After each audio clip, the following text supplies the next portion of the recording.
Nous sommes dans une société pyramidale. Depuis les temps les plus anciens, les populations donnent leur énergie à un sommet qui les domine et les manipule. Donc, l'énergie de la représentativité de la base est confiée aux personnes en haut de la pyramide. Ce sont les représentants qui définissent l'image d'un État unifié. C'est-à-dire, quand on regarde les premières lettres, ça fait Dieu.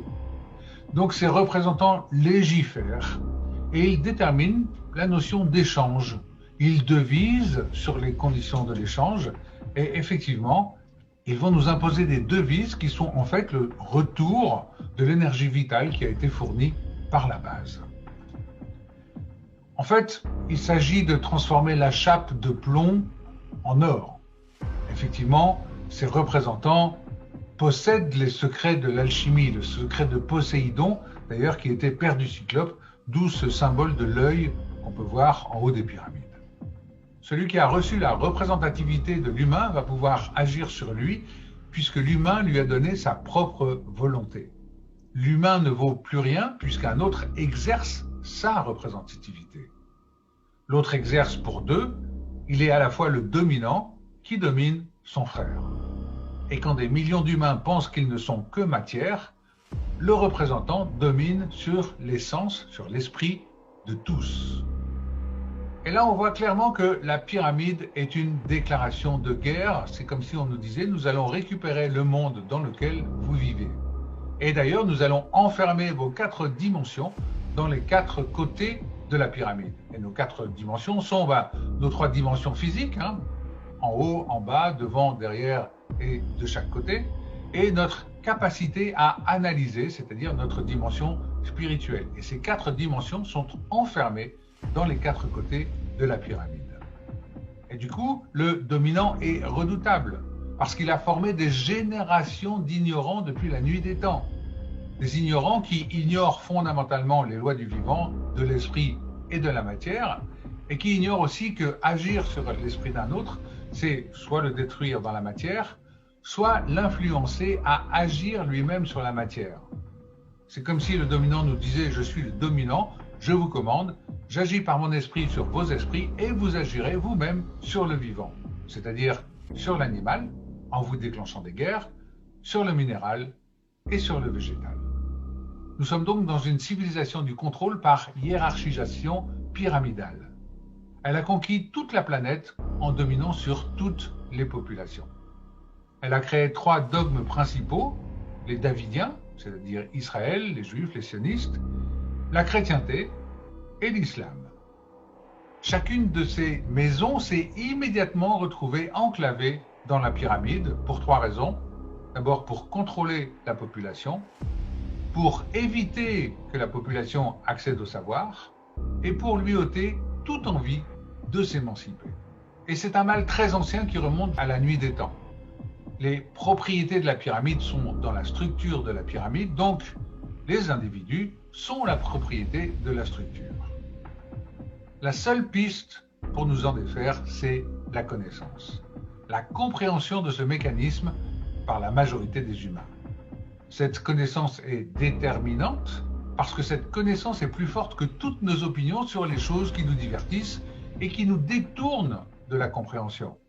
En fait, nos débats stériles, nos reproches et nos justifications renforcent le pouvoir du mal parce que diviser, c'est régner.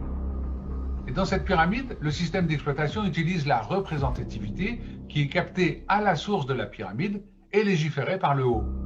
Il permet de contrôler l'ensemble des populations en devisant dessus, et comme je disais tout à l'heure, en leur imposant une devise, le dollar, l'euro, la livre sterling, etc., etc. C'est un peu comme nous rendre esclaves de ces devises, qui ne sont d'ailleurs que le retour de l'énergie physique, de la sueur, qui est fournie par la base de la pyramide. Alors, comment en sortir? Eh bien, tout d'abord, il faut vraiment comprendre ce mécanisme visible et invisible.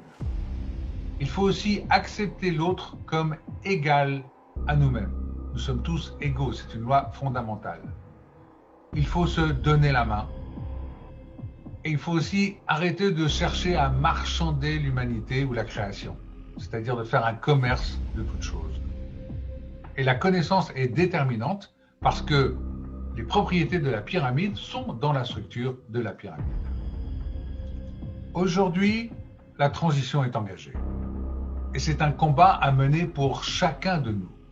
D'ailleurs, le vaccin est utilisé aujourd'hui pour nous marquer comme du bétail et nous sacrifier.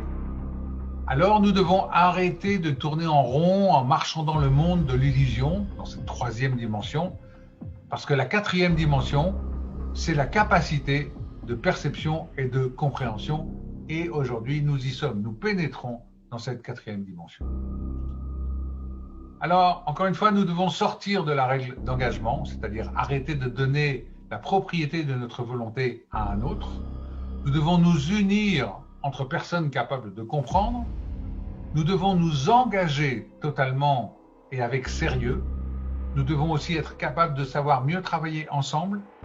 Nous devons rassembler tous les collectifs et tous les groupes dissidents, sans exception. Nous devons avancer tout en étant patients aussi les uns avec les autres. Et nous devons savoir nous organiser pour faire face à un réel danger. Cela nécessite la plus grande des lucidités. C'est un combat qui n'a jamais été fait. Comme disait Jésus, aime ton prochain comme toi-même. Encore faut-il comprendre pourquoi. Nous ne sommes pas que de la matière inerte, contrairement à ce qu'on nous fait croire. Et pourtant, c'est là que le diable, étymologiquement c'est dia à travers et bol, jeter à travers, donc jeter à travers, nous diviser, c'est là que le diable cherche à nous mener.